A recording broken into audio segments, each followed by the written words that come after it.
wa huwal akhir wa laysa ba'dahu syai', wa huwal zahir wa laysa fawqahu syai', wa huwal batin wa laysa dunahu syai', wa huwa qadir ala kulli syai'. Asyhadu an la ilaha illallah wa asyhadu anna Muhammadan 'abduhu wa rasuluh ad-da'i ila siratal mustaqim siratal ladzina an'amta 'alaihim ghairil maghdubi 'alaihim waladdallin. Amin. Hadirin sidang jamaah salat zuhur dirahmati Allah Subhanahu wa taala. Taqabbalu minni tahiyatan Islamiyah. Assalamualaikum warahmatullahi wabarakatuh. Jadi biasanya para penceramah itu dimulai dengan salam, tapi tidak ada masalah, dimulai dengan alhamdulillah baru nanti salam. Bapak Ibu sekalian, pada pekan lalu, tepatnya hari Rabu dini hari, kita tahu bahwa pemimpin Hamas Ismail Haniyeh telah dibombardir dari jarak jauh oleh Zionisme Israel. Meskipun ada desas-desus bahwa itu bom sudah ada, tapi yang jelas itu pasti kerjaannya Zionis. Jadi pemimpin Hamas itu tidak pernah merasa tenang karena mereka selalu dikejar oleh intelijen Israel, yaitu Mossad dan juga CIA Amerika, tentu dengan bantuan Amerika. Kenapa saya cantumkan di sini tentang Hamas? Karena saya ingat dengan Syekh Ahmad Yasin rahimahullah, pendiri Hamas. Beliau juga mengalami hal yang sama, bahkan lebih kejam. Ya. Beliau, Syekh Ahmad Yasin ini sudah sepuh ya, sudah tidak bisa lagi berjalan. Beliau kalau ke masjid itu pakai kursi. Itu kalau nggak salah tanggal 3 Maret atau 23 Maret 2004 atau 2003 ya. Sepertinya 2004 kayaknya. Ya, atau 2004. Beliau baru pulang dari sholat subuh ya, tanpa, padahal ada pengawal, dibombardir dengan pakai drone, yaitu pesawat tanpa awak yang membawa bom. Jasad tercabik-cabik dan berhamburan ya, beserta dengan kursi dan juga beberapa pengawal ya, sahabatnya. Namun Bapak Ibu sekalian, ada suatu ungkapan beliau yang sangat-sangat menjadi inspirasi bagi kita semua. Beliau mengatakan bahwa Allah Subhanahu wa taala meniupkan ruhnya kepada manusia itu hanya sekali. Hanya sekali ketika masih dalam rahim. Dan dicabut juga hanya sekali. Jadi tidak ada ruh 2 kali dicabut, hanya sekali aja. Kemudian mengatakan, oleh karena itu hiduplah di dunia ini sekali dan hiduplah yang berarti. Dari hidup di dunia ini hanya sekali saja. Maka pergunakanlah hidup yang sangat mahal ini dengan memaksimalkannya. Bapak Ibu sekalian, dan kita mungkin sudah pernah dengar hadis Nabi SAW, beliau bersabda bahwa kaki Bani Adam nanti di akhirat tidak melangkah kecuali ditanya tentang 4 hal. Pertanggungjawaban. Pertama, kata Rasulullah, yus'alu an jismihi fima abla. Kita ditanya tentang jasadnya, kesehatannya, apakah sudah dipergunakan di jalan Allah. Jadi yang sholat di sini insyaallah kita semuanya sehat, bisa sholat dengan khusyuk.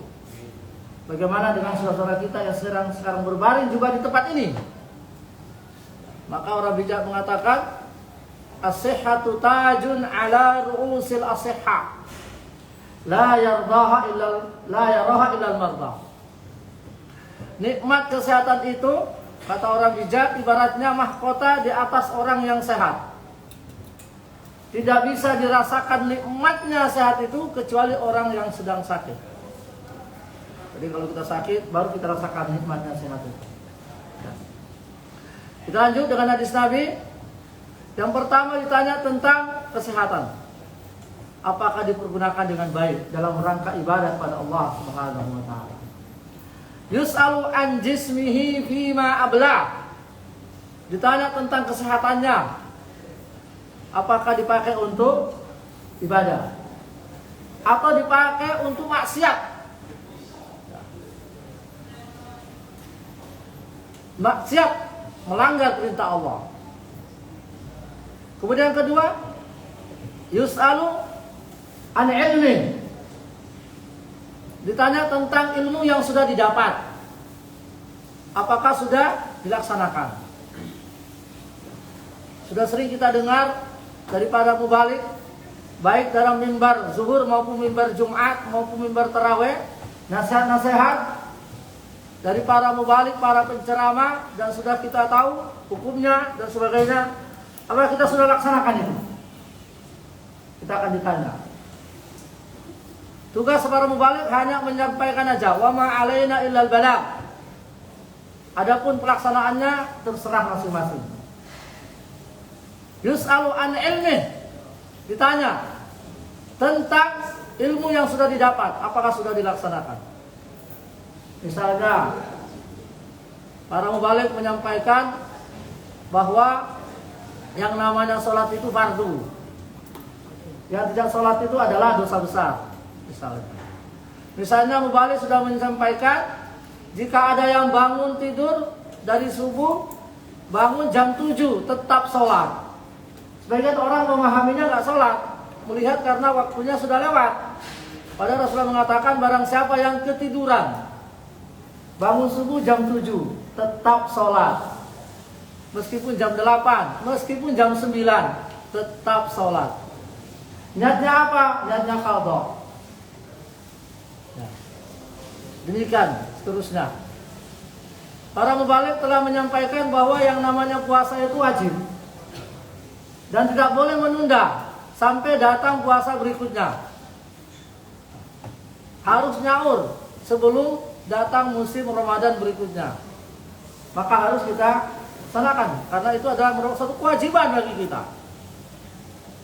Para mubalik menyampaikan bahwa yang namanya mitos, yang namanya khurafat itu adalah kesyirikan. Kita dilarang percaya tentang hal-hal mistis, tentang hal-hal roh halus dan sebagainya. Kita dilarang takut berjalan di kuburan malam Jumat Kliwon. Nah, ini kita uji, panjenengan uji, apakah panjenengan itu sudah kuat bu imannya. Ketika malam Jumat Kliwon jalan kaki di pekuburan Kasim tanpa senter jam 1 malam. Nah, berani nggak? Kalau ada sesuatu klingkong di sini berarti tauhidnya itu masih lemah. Nah, jangan Jumat biasa, tapi Jumatnya yang Kliwon, yang biasa orang-orang takut itu. Jam 1 malam nggak pakai senter, jalan sambil kuburan. Tiba-tiba datang tuh makhluk. Berani atau tidak? Jadi kalau tauhid ini sudah kuat, itu semua tidak ada, tidak usah ditakuti. Karena yang namanya takut itu macam-macam. Ada takut yang normal. Kita takut dari singa, ya takut terkam, ya takut. Takut dari singa, ya takut. Ada mobil di depan kita takut menghindar, mati nanti ditabrak. Itu beralasan. Tapi jalan di kuburan Kasim malam Jumat Kliwon takut, nggak beralasan itu. Berarti ada sesuatu dalam hatinya. Ya. Oh ibu sekalian, para mubalik menyampaikan bahwa tidak ada istilah penjaga kunci Merapi. Yang Mbah Marjan juga tewas juga dia, mati juga dia. Seandainya dia sakti kan nggak mati itu. Tidak ada istilah penjaga pemegang kunci Gunung Lawu, penjaga pemegang kunci Gunung Butak, penguasa pantai selatan. Allah yang penguasa pantai selatan, tidak ada yang lain. Ya. mungkin yang sampai hari ini, mungkin panjenengan semua yang ada di depan saya nggak berani menikahkan putrinya pada bulan Syuro. Ada apa ya? Nah, sampai hari ini nggak berani menikah pada bulan Muharram. Dihitung hari-harinya, wah ini hari baik, hari jelek. Dari mana hari baik? Hari semua hari baik. Dan menarik itu hanya ada di Pulau Jawa, mohon maaf. Di tempat saya di Sulawesi sana dan juga di NTB, orang menikahkan itu pada musim panen. Musim panen padi kan banyak padi, banyak banyak beras, jadi murah ya, sehingga bisa menyiapkan makanan hidangan. Tidak ada bulan Syuro, tidak ada bulan Sial, tidak ada bulan, tidak ada. Sembar pokoknya panen, itu musimnya menikah. Jadi kalau kita masih ada sesuatu di sini, wah ini kamu tabu, nggak boleh, ini nenek moyang, Pak. Sama dengan seperti firman Allah, inna wajadna ala abaina wa inna ala asarihim muqtadun, kata Allah itu. Kami sudah mengikuti nenek moyangnya seperti di nenek moyang. Nenek moyang kita seperti ini, nanti kalau dilanggar nanti akan siap dan maka Allah menyindir, wa iza qila lahum ittabi'u ma anzalallah qalu bal nattabi'u ma alfaina alaihi aba'ana.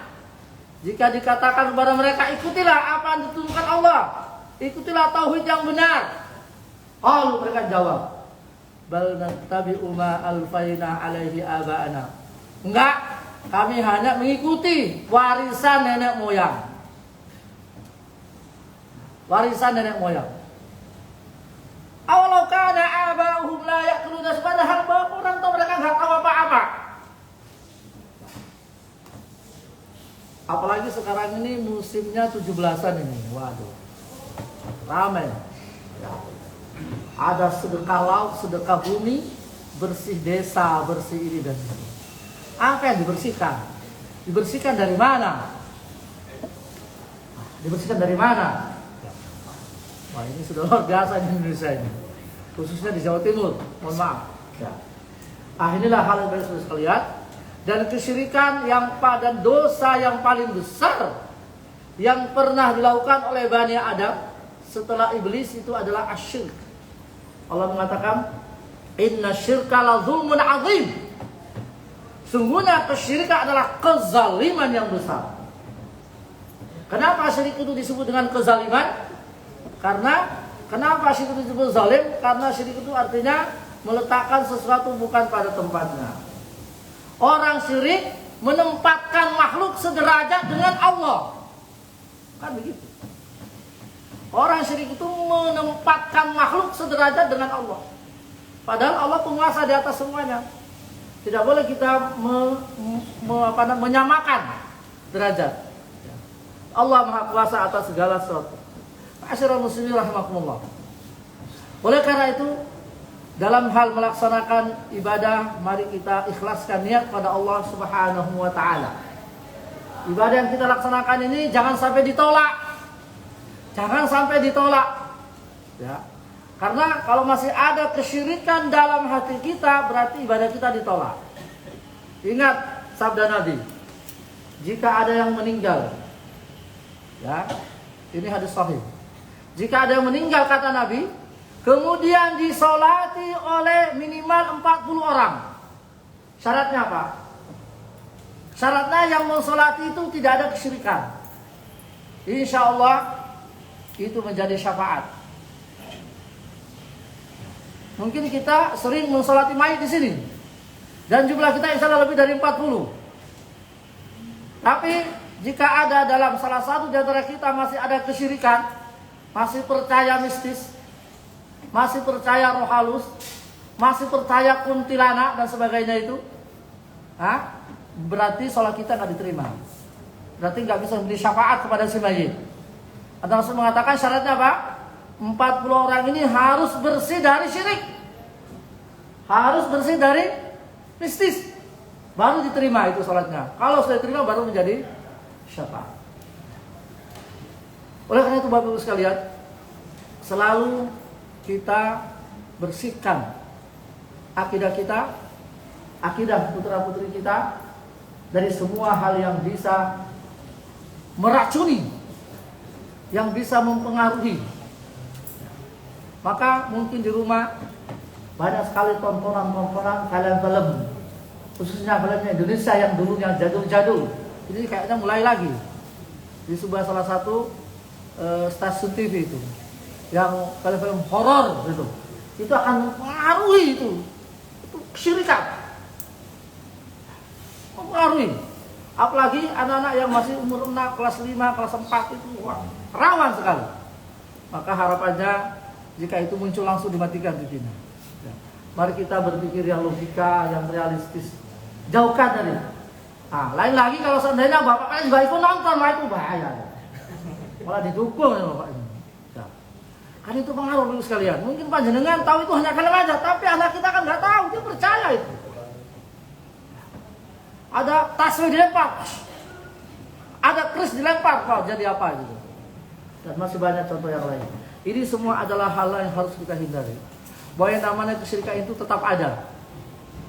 Tetap ada sampai kiamat, tetap ada. Karena setan akan selalu menggoda manusia. Belum lagi anak pintar, orang-orang pintar mendatangi orang pintar yang bisa mengetahui tentang perkara gaib. Padahal jauh-jauh hari Allah sudah mengatakan qul la ya'lamu man fis samawati wal ardil ghaiba illallah. Tidak ada yang tahu perkara gaib kecuali Allah. Rasul juga enggak tahu perkara gaib. Enggak tahu perkara gaib. Rasulullah, apalagi manusia yang enggak sholat, enggak tahu sholat, itu pasti setan. Itu pasti bisikan dari setan. Maka Rasulullah mengatakan kadzdzabal munajjimun wala sadaqu. Sungguh telah berdusta orang ahli nujum, ya, ahli apa namanya itu? Siapa seperti Mama Loren apa namanya itu? Ahli nujum, ya, paranormal ya. Sungguh telah berdusta walaupun benar. Wah, ini menarik sebetulnya hadis ini Bapak sekalian. Kenapa kok Rasulullah mendustakan tapi benar? Sungguh telah dusta paranormal meskipun jawabannya benar. Ya, saya ingin memberikan suatu ilustrasi Bapak sekalian. Bagaimana Rasulullah itu membatalkan meskipun itu benar. Ya, ini mendekatkan pemahaman. Misalnya ada dua siswa yang mengikuti ujian. Ya, ujian misalnya. Dua siswa. Yang satu mengerjakan dengan jujur dapat nilai 5. Tapi jujur. Yang kedua dapat nilai 10 tapi nyontek.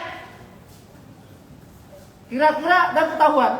Kira-kira yang diterima nilainya siapa? Yang 5 meskipun dia salah tapi benar. Yang dia 10 meskipun benar batal nilainya karena jalurnya salah. Demikian halnya tentang perkara itu. Meskipun benar, misalnya dilihat, ini kamu menikah umur sekian, nanti pasanganmu teman kerja, dilihat ini, kan ada itu.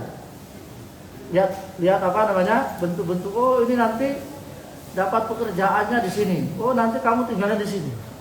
Benar, prediksi benar. Jawabannya salah. Batal nilaimu.